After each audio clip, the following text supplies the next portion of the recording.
फरवरी 28 को ना हमारा एक शो था अबू धाबी में, तो वी फ्लू और फिर हम जैसे ही लैंड हुए हमें पता चला कि there is this war situation happening and हमारी फ्लाइट जो लैंड हुई ना that was the last flight of that. Aamir sir को जो कैरेक्टर बताया है, उसकी जो एज बताई है, सिंगर भी वही चाहिए और कोई नई आवाज चाहिए थी उनको बेसिकली, जिसको वो लॉन्च करना चाह रहे थे। उनके कुक, उनके गार्डनर, उनके मैनेजर्स, आसपास के लोग जो आते जाते हैं, वो सबको बुलाते थे और सबसे पूछवाते थे कि कैसा है गाना, का ठीक लगा कि आपको, और ऐसा ऐसा। हाय मेघना, वेलकम टू मिर्ची। हाय, कैसे हो आप? बढ़िया।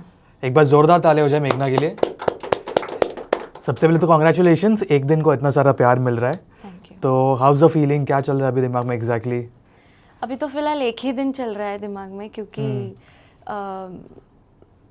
आसपास सब वही है, सॉन्ग्स आर कमिंग आउट और मज़ा आ रहा है, मतलब waiting for the film release होने के लिए। या तो बताइए, मतलब ये कहानी बताइए इस गाने के पीछे कि कैसे आया आपके पास।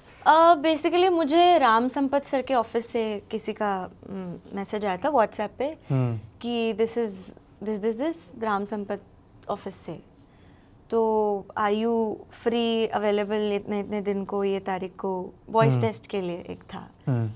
तो आई सेड यस और मैं गई। तो बेसिकली वॉइस टेस्ट के लिए 2 ब्रीफ थे, तो जो ओरिजिनल आप सुन रहे हैं वो वॉइस टेस्ट वाला ही है, स्क्रैच ही है। अच्छा, वो स्क्रैच है। हाँ, तो वो वही है। तो और मुझे नहीं पता था कि ये फिल्म के लिए आएगा, मुझे कुछ महीनों पहले पता चला कि ये ऐसे कोई फिल्म के लिए यूज़ हो रहा है। तो थोड़ा डिटेल में जा रहा हूँ, मतलब ब्रीफ दिए तो एग्जैक्टली क्या था? दोनों ब्रीफ्स क्या थे? दोनों मतलब 2 गाने थे। तो उसका मुझे डेमो सुनाया गया था कि ऐसे ये धुन है, आपको ये गाना है। और 2 गाना था, बहके यार था और मेरे रहो था। एक दिन था टाइटल। तो ये प्रॉपर स्क्रैच वाला जो रिकॉर्ड हुआ था पहले, सिर्फ ये स्क्रैच ही है, आप जो सुन रहे हैं सब पूरा स्क्रैच ही है। ऐसा कभी हुआ है पहले आपके साथ कि मतलब जो स्क्रैच सॉन्ग ही फाइनल मूवी में आ गया? ऐसा तो नहीं हुआ है एक्चुअली, बिकॉज ज़्यादातर क्या होता है कि स्क्रैच कभी अप्रूव होता है और अगर वही रही, मतलब जो स्क्रैच सिंगर ही अगर रही फाइनलाइज हुई तो वो रीडब होता है, मोस्टली यही होता है। पर कब हुआ है ये चीज़, हुआ है कि स्क्रैच वर्जन को ही आपने यूज़ किया है फाइनल। तो ये रिकॉर्ड कब हुआ था और आपको पता कब चला कि ये मूवी में आने वाला है? ये रिकॉर्ड हुआ था जनवरी 1st वीक 2024 में। 2 साल पहले? 2 साल पहले। और मतलब उसके पहले लिखा गया था, मतलब 2023 में? हाँ, ये फिल्म 3 साल से चल रही है।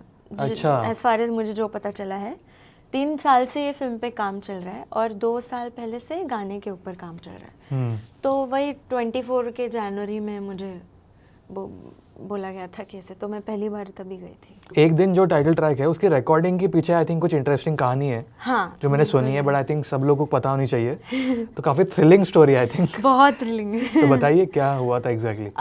सो बेसिकली क्या हुआ था कि टीजर आ चुका था लॉन्ग बैक, मतलब जनवरी में आया था। फरवरी 28 को ना हमारा एक शो था अबू धाबी में, अमित त्रिवेदी ग्रुप थी वहाँ पे। तो वी फ्लू और फिर हम जैसे ही लैंड हुए हमें पता चला कि there is this war situation happening and हमारी फ्लाइट जो लैंड हुई ना that was the last flight of that day, Abu Dhabi में जो अबू धाबी वाली। एंड जब हम पहुँचे होटल तो हमें पता चला कि, और हमें वो इमरजेंसी ऐसे सिग्नल्स मिल रहे थे, सबके फोन्स बज रहे थे कि please find a shelter near by necessary. अच्छा, ये एसएमएस हाँ कॉल हाँ, आने लगे सबको थे? आते थे ये, और वो ऐसा सायरन जैसा फ़ोन पे, सबके पर्सनल फ़ोन पे बजता था और उसके 10-15 मिनट बाद ऐसे आवाज़ आती थी, ऐसा होता था। So that was like a awareness कि आप अभी चले जाओ, फाइंड अ शेल्टर, अब अगर तुम बाहर हो तो अंदर जाओ, तो ऐसा होता था। तो इसी बीच आफ्टर अ डे और 2, no, that day only itself, रात को हमारी फ्लाइट ऑब्वियसली कैंसिल हो गई थी क्योंकि सारी फ्लाइट्स रद्द हो गई। तो सेम डे आपका रिटर्न था रात को वहाँ से? नहीं, सेकंड डे, 1 मार्च को था। पर क्या हुआ कि after the show we all sat together, सब रूम्स में बैठे थे। शो हुआ अच्छे से because it was at the same ballroom hotel के।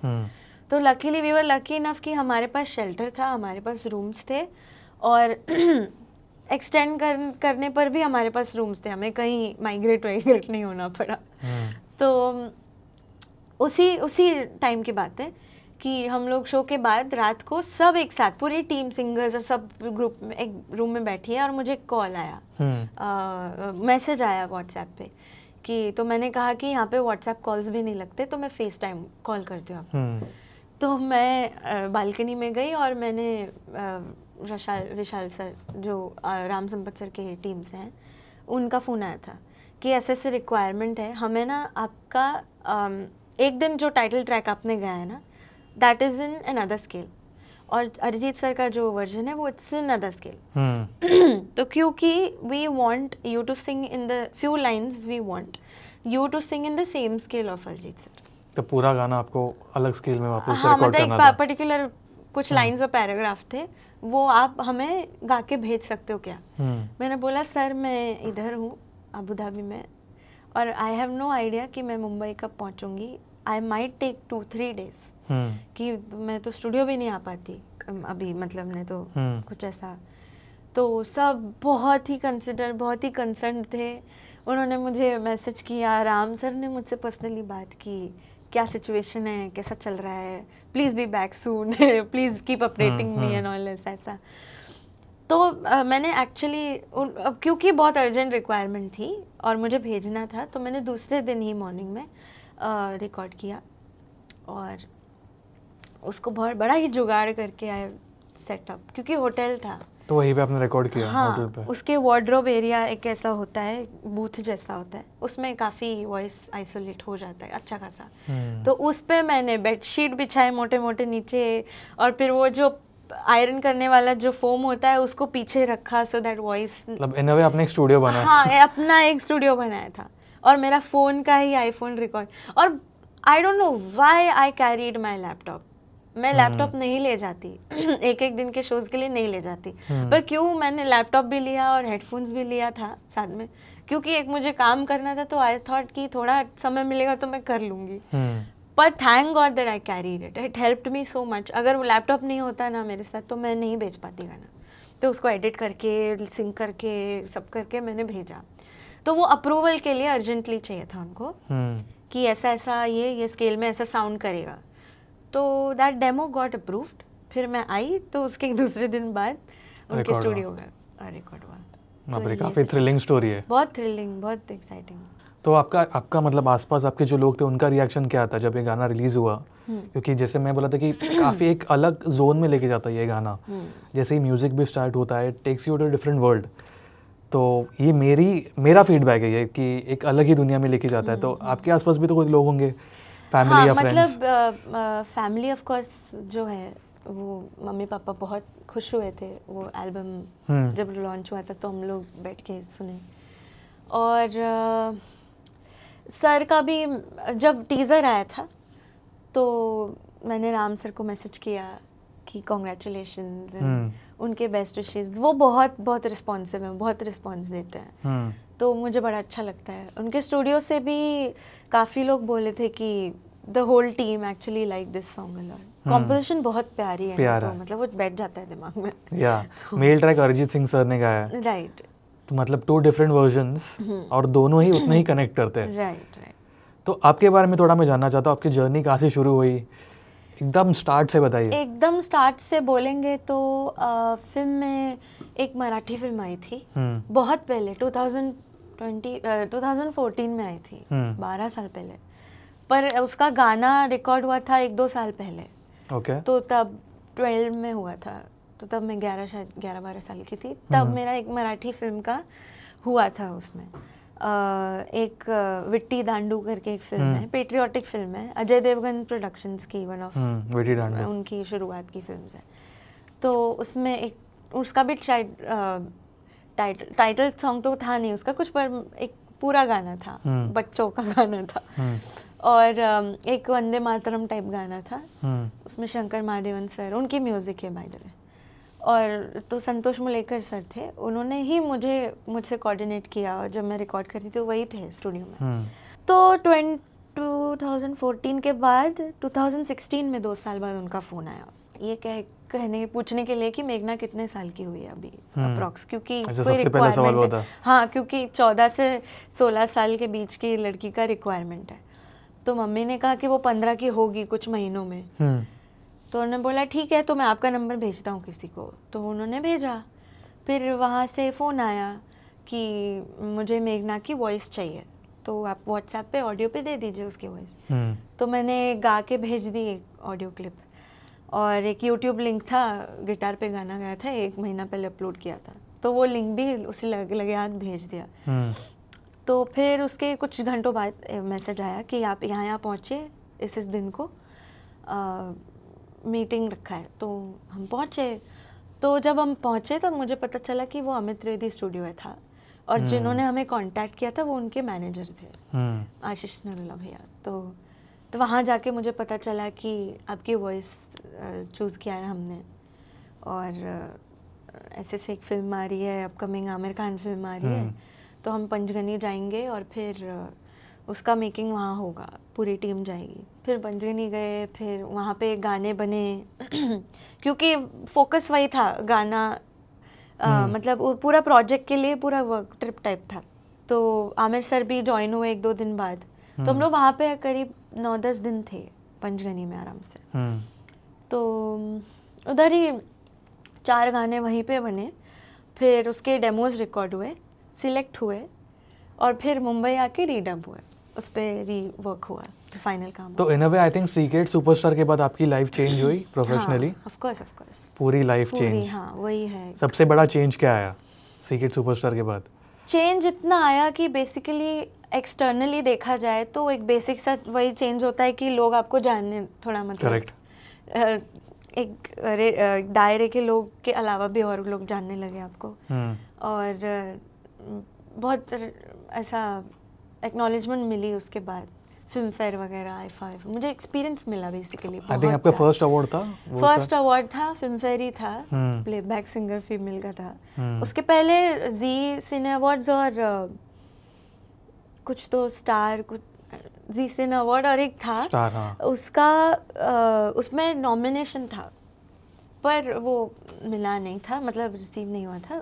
फिल्म फेयर में नॉमिनेशन था, पर मेरा परफॉर्मेंस भी था फिल्म फेयर में, जिसके लिए मैं ज़्यादा एक्साइटेड थी क्योंकि फिल्म फ्रेटर्निटी के सामने लाइव गाना, it's like a dream for every singer. और आपके फर्स्ट फिल्म के लिए, वो भी आमिर सर की फिल्म है, और इतनी सुंदर फिल्म है और अच्छे सॉन्ग्स मिले आपको, तो यू फील लकी यार कि पूरी इंडस्ट्री आपके सामने बैठी है and you are presenting your work to them on such a big stage, Filmfare के स्टेज पे। तो मैं उसके लिए एक्साइटेड थी। मैं अवार्ड मिला ऑफ कोर्स उसके बाद, पता उसके बाद, हाँ, तो उसके बाद फिर अवार्ड भी मिला था उसी दिन। तो आई थिंक सीक्रेट सुपरस्टार में जो कैरेक्टर थी उनकी भी एज कमी थी, तो आई थिंक तो इन अ वे वो आपके साथ वो मैच हुआ है, क्योंकि आपकी तब एज कम थी। पूरा कॉन्सेप्ट ही वही था, तो इसलिए उनका पहला क्वेश्चन यही था एज के लिए। क्योंकि मुझे फिर बाद में पता चला, कुछ महीनों बाद, जब गाने बन रहे थे और ऐसे नहीं डिस्कशंस होते हैं, तो उसमें यही था कि आमिर सर को जो कैरेक्टर बताया है फिल्म में, उसकी जो एज बताई है, सिंगर भी वही चाहिए और कोई नई आवाज़ चाहिए थी उनको बेसिकली, जिसको वो लॉन्च करना चाह रहे थे। और बहुत स्पेसिफिक थे कि 14 to 16 के अंदर ही चाहिए, तो इसलिए उनका पहला सवाल यही था कि आई थिंक आमिर सर की डिटेलिंग भी उतनी है ना, बहुत, हर एक डिपार्टमेंट में। बहुत मैंने कहा ना कि पंचगनी में आमिर सर भी थे, वो डेमो सुनते थे, और सिर्फ वही नहीं सुनते थे, आई टेल यू, वो सबको बुलाते थे। उनके डायरेक्टर तो थे ही, अद्वैत सर थे ही, हमारे म्यूजिक के भी थे, गिटारिस्ट भी गए थे हमारे साथ, उनके कुक, उनके गार्डनर, उनके मैनेजर्स, आसपास के लोग जो आते जाते हैं, वो सबको बुलाते थे और सबसे पूछवाते थे कि कैसा है गाना, कर ठीक लगा कि आपको, और ऐसा है। तो मुझे याद है बाकी गाने में बहुत से चेंजेस हुए, जैसे ट्यून वाइज या वाइब वाइज या कुछ। एक अम्मी गाना जो था ना, उसमें सब रोने लगे थे, तो वो सबके आंसू देखकर सर बोले चलो ये फाइनल करो, इसमें कोई चेंजेस नहीं है, जो जैसा लिखा है वैसे ही करो। तो हाँ, ऐसे वो उनकी इतनी डिटेलिंग है। आमिर सर के बारे में बताइए, मतलब जितना मैंने सुना है उनका म्यूज़िक का नॉलेज काफ़ी ज़्यादा अच्छा है, और उनको एग्जैक्टली पता है कि उनके फैंस या उनके फॉलोअर्स है उनको किस तरह का म्यूज़िक एक्सपेक्ट करते हैं उनकी फिल्म से। आई थिंक एक दिन में भी भले वो प्रोड्यूस कर रहे हैं, बट एक आइडिया है कि क्या एक जोन रहेगा उनकी फिल्म का। वो ये तो है फॉर श्योर कि वो बहुत ध्यान देते हैं हर चीज़ का कि म्यूज़िक का वाइब क्या होना चाहिए, फिल्म से मैच हो रहा है कि नहीं। और even in secret superstar I saw कि अरे बहुत से किस्से हैं, कितने बताऊं। और वो सिंगिंग रिलेटेड भी है।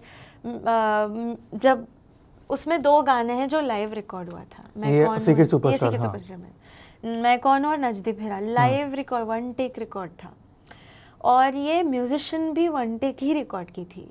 मैं कौन हूँ तो लाइव मेरे सामने रिकॉर्ड हुआ था YRF में। पियानो साथ में प्ले हो रहा है, गिटार साथ में प्ले हो रहा है, वहाँ ड्रम्स बज रहे हैं, सब एक साथ प्ले हो रहा है। It's like a live performance being recorded and it was live. Singing भी लाइव 1 टेक ही हुआ था। He wanted 1 take only. But कोई रीजन इसके पीछे कि 1 टेक? हाँ रीजन था क्योंकि फिल्म में 1 टेक में गा रही है ना लड़की। हाँ इसीलिए तो उनको चाहिए था कि मुझे ये सिंगर भी 1 टेक में ही चाहिए और वो जैसा 1 टेक में गाएगी क्योंकि कैरेक्टर हमारी वही है। नजदीप हिरा भी वो 1 टेक में गाती है, मैं कौनू भी 1 टेक में गाती है, तो वो मुझे चाहिए। आप कितने स्ट्रेस में थे क्योंकि आई थिंक इन अ वे आपके लिए फर्स्ट प्रॉपर बॉलीवुड प्रोजेक्ट था? हाँ। तो मतलब नर्वसनेस तो, क्योंकि मुझे सुन के ही मैं इमेजिन कर रहा हूँ कि आमिर सर के साथ आप रिकॉर्ड कर रहे हो। नर्वसनेस तो बहुत थी, पर मैं हमेशा ये बिलीव करती हूँ कि आपके आसपास लोग कैसे हैं, वो उस चीज़ को कैसे टैकल करते हैं। तो आमिर सर तो थे ही, पर साथ में अमित त्रिवेदी सर थे। Correct. तो वो उन्होंने जो मुझे काम फील करवाया ना पूरे टाइम, मतलब ऐसा हाइपर तो कभी हुआ नहीं मौका, क्योंकि बहुत जनरली और बहुत ही सीमिंगलेसली उन्होंने सब चीज़ों को टैकल किया। और फिर बहुत मतलब बात करते थे अमित सर मुझसे कि तुम्हें कैसे कंफर्टेबल चाहिए, तुम्हें बैठना है, उठना है, खड़े रहना है, तुम्हें हाइट कितनी चाहिए, क्या है, तुम्हें लाइट्स चाहिए कि नहीं। हाँ मतलब वो लिटरली बहुत, वो पानी पी लो, थोड़ा रेस्ट कर लो, ऐसे बहुत अच्छे से टैकल किया उन्होंने। और ये फील ही नहीं करवाने दिया कि ये बहुत मुश्किल चीज़ है, कि मतलब ये कैसे होगा। बिल्कुल स्ट्रेसफुल नहीं था माहौल। वो एक काम दिया था, उसको आपको करना है। और because we are a part of this creative field, it's our job, और आपको टास्क मिलते हैं और आप कितना इंटरेस्टिंगली उसको करते हैं वो आपके ऊपर है। और बहुत मजा आया उसमें। वैसे अमित त्रिवेदी सर से आपको कुछ सीखने मिला एज एन आर्टिस्ट की, मतलब यार ये तो सरप्राइजिंग था? बहुत एक्चुअली मैंने जैसे एक जो आपने सवाल पूछा था शुरू में कि क्या चेंजेस आए सीक्रेट सुपरस्टार के बाद, तो मैंने कहा ना कि एक्सटर्नली ये हुआ कि कुछ ज़्यादा लोग जानने लगे और कुछ एक्नॉलेजमेंट्स मिली। इंटरनली भी बहुत चेंज हुआ मेरा, और बेसिकली वो मुझे लगता है ज़्यादा इम्पोर्टेंट है मेरे लिए, क्योंकि मुझे नहीं पता था कि मैं क्या करूँगी। मुझे नहीं पता था कि मैं सिंगर भी बनूँगी कभी, but because of this film, और वो इतनी टेंडर एज थी मेरी, 9th 10th की बात है, तो तब मुझे लगा कि अच्छा मेरा पोटेंशियल यही है, मैं सिंगिंग ही कर सकती हूँ। आई डोंट थिंक एकेडमिकली मैं कुछ और कर पाऊँगी। इंटरेस्ट तो था, सीखती भी थी घर पे, लेकिन मेन प्रोफेशन यही बनेगा मुझे नहीं मालूम था। तो ये फिल्म के बाद मुझे डेप्थ पता चली कि मुझे कितना करना है, मैं कितने पानी में हूँ, मुझे और क्या क्या अचीव करना है, और मेरा पोटेंशियल क्या है basically, how can I enhance. या और आमिर सर से एक चीज़ जो आपको सीखने मिली है? उनसे तो बहुत सीखने मिलता है एक्चुअली। इन्वॉल्व बहुत होते हैं वो हर डिपार्टमेंट में। जैसे मैंने कहा कि म्यूज़िक में, तो उन्होंने बहुत सीरियसली इस चीज़ को कंसिडर किया कि म्यूज़िक टीम को out of this Mumbai city ले जाना चाहिए, और शांत अपने एक जोन में चलो, जहाँ पे एक थोड़ा फ्री माइंड होके आदमी क्रिएट करेगा कुछ। आई थिंक इसलिए, क्योंकि जब मैं एक दिन का भी मेकिंग देख रहा था अरिजीत सिंह सर का, वो भी वहाँ पे जाके, आई थिंक वो उनका घर है तो वो वहीं से काम करता है। तो आई थिंक वही रीजन है, क्योंकि इसमें भी उन्होंने वही किया, आई थिंक वो वहाँ पे गए। अच्छा, आप बोलो कि अरिजीत सिंह वहीं से रिकॉर्ड करते हैं? अच्छा, हाँ, तो उनका सेटअप वहीं है। ओके, तो लोग जाते हैं उनके। आप मिले हो अरिजीत सर को? हाँ, फिल्म फेयर में मिली हूँ, और एक और ऐसा कुछ कॉन्फ्रेंसेस में मिली हूँ। आपको क्या लगता है उनके म्यूजिक के बारे में, क्योंकि आप तो ऑफ कोर्स एक दिन में तो मतलब 2 वॉइसेस। हाँ राइट, द फैक्ट दैट मुझे ये भी नहीं पता था कि अरिजीत सर होंगे, क्योंकि 2 साल पहले मैंने कहा ना कि वो, और उनका अनाउंसमेंट अभी कुछ महीनों पहले आया कि उसके बाद ही the team went to him and made him sing the title song. तो मुझे नहीं आइडिया था। मैंने जब स्क्रैच गाया था तो उसमें राम सर की वॉइस थी। इवन एक दिन का टाइटल ट्रैक जो मुझे एक एज अ प्रेजेंटेशन मिला था वो राम सर की वॉइस थी। बट एज एन आर्टिस्ट वो एक फ़र्क नहीं पड़ता कि मतलब आपको पता ही नहीं अभी सिंगर कौन है, अभी फिलहाल जैसे आपने बोला कि राम सपन सर का वॉइस था पहले, तो वो जब आप परफॉर्म कर रहे हो तो उससे फ़र्क नहीं पड़ता है कि कौन है अपोजिट? आई डोंट थिंक फ़र्क मुझे नहीं पड़ता। मतलब आप अपने पार्ट्स वगैरह वाइब देख लो, गाने का थीम देख लो और इमेजिन कर लो, वो कर लो बस। तो सीक्रेट सुपरस्टार से लेके एक दिन ये जो बीच का टाइम था वो एग्जैक्टली कैसा रहा आपके लिए एज एन आर्टिस्ट? वो एक्चुअली बहुत ही स्पेशल है। ये एग्जैक्टली 10 इयर्स पहले की बात है। 2016 मार्च में ही मुझे कॉल आया था ऑलमोस्ट हम लोग कि अप्रैल में ऐसा है, और मुझे याद है मेरा 9th का एग्ज़ाम चल रहा था और एग्ज़ाम के बाद वी वेंट टू पंचगनी छुट्टियों में, क्योंकि ऑब्वियसली बोर्ड एनुअल एग्ज़ाम था और अभी की ये 2026 में टीज़र रिलीज़ हुआ जनवरी में और अभी वही फेज़ चल रहा है। तो हाँ एग्जैक्टली अ डिकेड का गैप है बीच। बट कोई चेंजेस या कुछ एक्सपीरियंस कैसा रहा आपका इस दो प्रोजेक्ट्स के बीच में as an artist? Changes as an artist I feel कि तब तो बहुत कुछ नया था, मुझे कुछ नहीं मालूम था कि टेक्निकलिटीज़ नहीं मालूम थी कि जैसे इन 10 सालों में शोज़ हुए, लाइव परफॉर्मेंस एक्सपीरियंसेस हुए, रिकॉर्डिंग के एक्सपीरियंसेस हुए, बातचीत हुई बहुत सारे म्यूज़िक डायरेक्टर्स और मेकर्स और उनके डिपार्टमेंट से।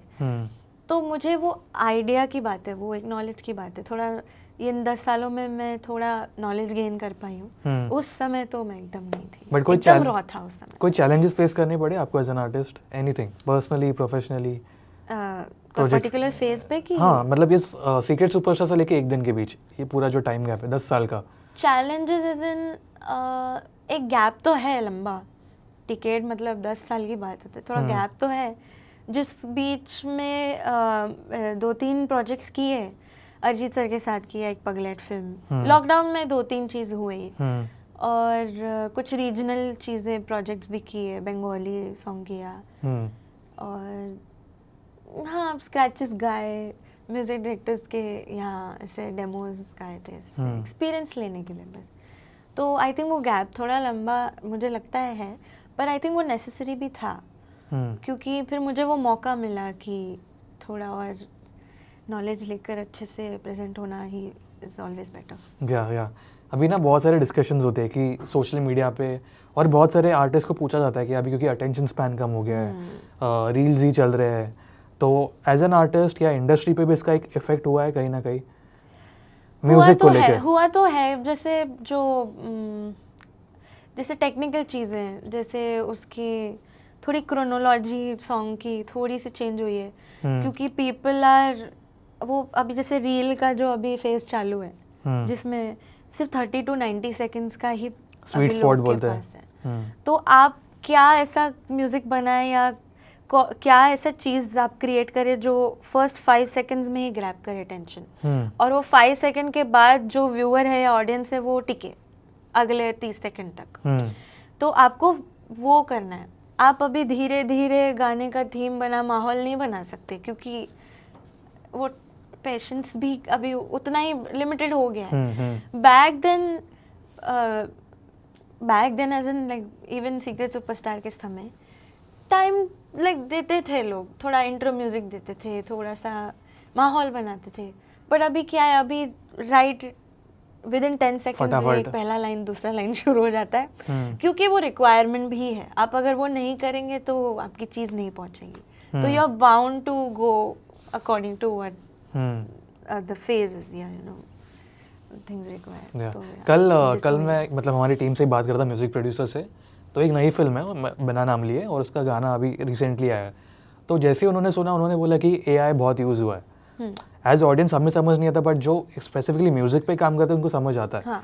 तो आपका क्या पॉइंट ऑफ व्यू है कि एक ऑडियंस को कैसे समझेगा कि ये ज़्यादा AI यूज़ हुआ है या एक्चुअली ये क्रिएट किया गया है सॉन्ग? कुछ मतलब अगर कुछ है साइंस, आई डोंट नो है भी या बट पता चल सकता है कि आई थिंक जब AI शुरू आया था 1 साल 1.5 साल पहले, तो आप ऐसे फिगर आउट कर सकते थे कि हाँ ये तो मशीन से कंप्यूटराइज्ड है, अरे ये तो नकली आवाज़ है।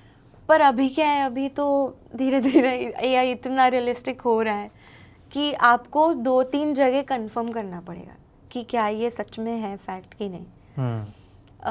खुद से पता चलना मुश्किल है मतलब। हाँ, मतलब क्योंकि इतना एआई का इन्वॉल्वमेंट हो रहा है, और me being a very old soul, me believing in you know creative part, और आई एम श्योर 90% जो क्रिएटिव वाले फील्ड में है वो यही बिलीव करते हैं, और बातें भी होती है कि एआई के वजह से you know that human effect जा रहा है, you know, that एक इमोशनल कनेक्ट आई थिंक वो मिस आउट हो रहा है। ओरिजिनलिटी ही जा रही है, यू नो। तो जस्ट टाइम के वजह से you know I don't think AI अभी यूज तो बहुत हो रहा है, पर ऐसे एंटरटेनमेंट फील्ड में या म्यूजिक फील्ड में पर्टिकुलरली एआई का इन्वॉल्व या यू नो इन्वॉल्वमेंट नेसेसरी है। I don't think it is, नहीं, और आपके हिसाब से नहीं हो okay. तो अच्छा है, अच्छा है। क्योंकि एक गाना बनाने के लिए बहुत लोग होते हैं। एक दो लोग जो गाते हैं, एक दो लोग जो कंपोज करते हैं, एक टीम है जो क्रिएट करती है, एक टीम है जो टेक्निकल चीज देखती है, मिक्सिंग मास्टरिंग, वो जो स्क्रीन पे बैठे हैं उनका जॉब है ये, उन्होंने पढ़ाई की है उसकी। अब आपको सब चीज़ बनाया मिल रहा है 5 सेकंड्स में, 1 मिनट में, तो ना आपका 1 महीने का वर्क उसमें लगा है, ना ही आपका माइंड मैपिंग और यू नो क्रिएटिविटी लगी है उसमें। तो आई थिंक इसमें in you know this AI effect या दिस क्या बोलते हैं उसको, कंप्यूटर और बहुत टेक्निकल चीज़ें आई डोंट थिंक म्यूजिक में आनी चाहिए। अभी जितना है उतना ही रहे तो अच्छा है। आपके हिसाब से अभी आपका पॉइंट ऑफ व्यू मतलब फ्यूचर क्या लग रहा है, स्पेसिफिकली बॉलीवुड म्यूजिक का किस तरफ जाएगा? अभी तो मतलब एआई तो अभी आया है, चेंजेस भी आ रहे हैं, बट आपके हिसाब से नेक्स्ट आई थिंक 5 इयर्स के बाद या 10 इयर्स के बाद, मैं स्पेसिफिकली एआई को लेके नहीं पूछ रहा हूँ, in general music. I think अभी बहुत से आर्टिस्ट आ रहे हैं ऊपर, तो हमें बहुत से नए टेक्सचर्स मिल रहे हैं, तो डेफिनेटली बहुत से फ्लेवर्स मिलेंगे हमको म्यूज़िक में। आई थिंक होपफुली मिलना चाहिए। और even visual wise also, film wise also अच्छे स्क्रिप्ट्स आएंगे और मतलब बनेंगे ऑफ कोर्स।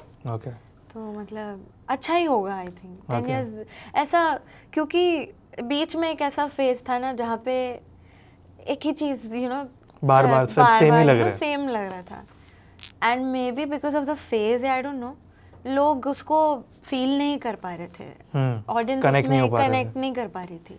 तो होपफुली 10 इयर्स बाद ऐसा कुछ हो कि मतलब यू नो एक ही, और बहुत घिसना ना पड़े किसी आर्टिस्ट को उसको स्प्रेड करने के लिए या यू नो उसको पहुंचाने के लिए। होपफुली ऐसा हो तो अच्छा है। लेट्स सी, अभी पता चलेगा। आई थिंक आपके फेवरेट कंपोजर्स, फेवरेट सिंगर्स कौन है अभी करंटली?